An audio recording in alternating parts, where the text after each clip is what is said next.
Hai, Assalamualaikum. Nak cari apa? Nak cari barang untuk berniaga bulan puasa ke? Jom saya tunjuk barang apa yang perlu.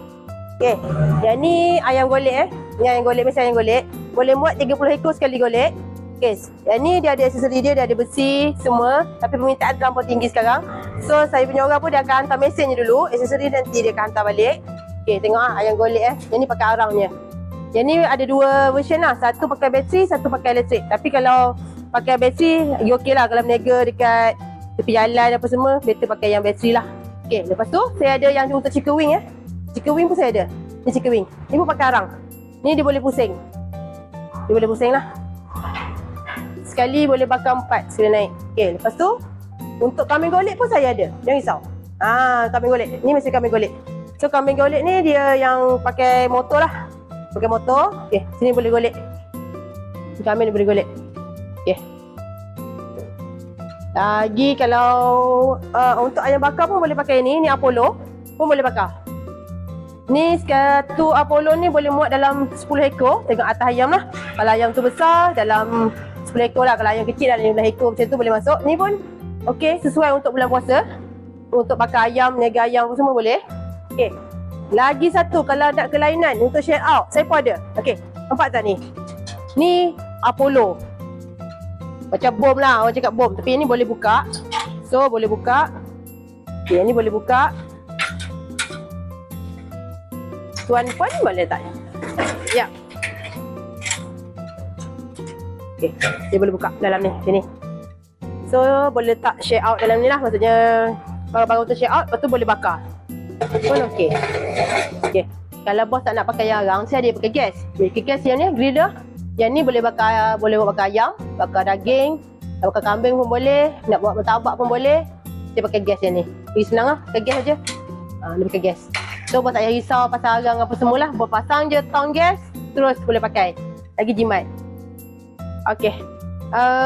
Deep fryer pun saya ada. Deep fryer ni boleh goreng ayam lah. Boleh goreng ayam. Yang ni dalam 17 liter, maksudnya dalam 25 ketul ayam boleh masuk. Ni. Okey, bos dah siap goreng, bos boleh masuk food warmer. Food warmer pun saya ada. Ni food warmer lah, saya ada berbagai saiz. Yang ni ada buka depan belakang. Ni KFC punya. Yang lain semua deep fryer. Ni food warmer semualah. Okey, fries pun saya ada. Maksudnya saya ada untuk fries di sini. Maksudnya fries saya tak adalah cakap bos je fries tu lemau ke apa tak, dia akan garing lah kat sini, dia akan jadi panas. Yang saya tunjuk tadi yang pakai gas, so saya ada yang elektrik juga. Ni yang single, yang ni yang double. Ni pun yang double lah, yang pakai elektrik punya. Okay, yang ni saya ada satu mesin baru saja masuk. Ni untuk kisar daging, kisar sayur. Yang ni kalau macam bos nak buat dumpling isi dumpling tu pun boleh pakai ni. Daging yang hancur, dia punya bone ni pun boleh berpusing tau. Dia punya bone ni boleh berpusing. Bone dia boleh berpusing dan boleh cabut bone, dia boleh cuci apa semualah.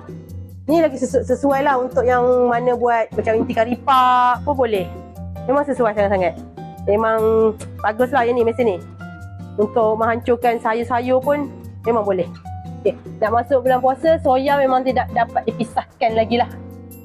Okay, saya ada mesin soya. Okay, ni mesin soya. Ni tempat dikeluarkan dia punya habuk. Lepas dia grinder apa semua, ni air kat sini lah. Tapi soya ni memang kita kena masak balik lah. Ini mesin untuk jadikan soya sahaja. Jadikan air soya. Untuk penyimpanan stok frozen, saya ada freezer tau. Okay, freezer saya daripada saya kecil sampai saya besar. Okay, so, saya ada kapasiti dia lah macam ni kecil. Okay, macam ni. Okay, kalau untuk nak cari yang medium, macam ni lah. Tengok. Saiz dalam dia. Kapasiti dia. Boleh muat banyak barang lah. Barang frozen semua boleh muat banyak. Okay, yang ni yang besar sekali. Besar sekali pun kapasiti dia besar. Okay, dalam ni. Panjang. Nak tidur dalam pun boleh. Nak tahu lebih lanjut, nak dapatkan harga terbaik di pasaran, silalah kunjungi Tian Tian Enterprise Sdn Bhd. Selamat berpuasa semua. Bye.